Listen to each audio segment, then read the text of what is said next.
সকল সময় পয়সা খরচা করে রেস্টুরেন্টে যাইতে লাগবো না, বাসায় বানায় ফেলেন পেপার চিকেন। দেখেন আমি মাংস নিয়েছি, এটারে ম্যারিনেশন করে রাখলাম নুন লেবু আর হলুদ দিয়া। সর্ষের তেল গরম হচ্ছে, ফোড়ন দিলাম। এর মধ্যে ফোড়ন দিয়েছি তোমার হচ্ছে গিয়ে দারচিনি, ছোটো এলাচ, লবঙ্গ দিয়ে পেঁয়াজটারে লাল লাল করে ভাজুম।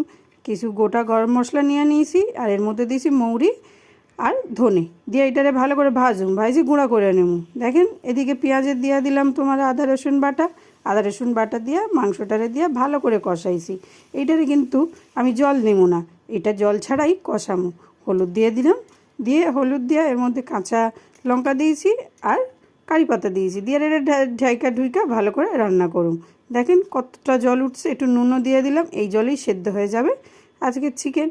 ভাজা মশলাটা দিয়ে দিয়েছি, হয়ে গেছে আমার পেপার চিকেন। বাসায় কত সুন্দর কম খরচে বানাইছি পেপার চিকেন, রেস্টুরেন্টে যাইতে লাগে নাকি।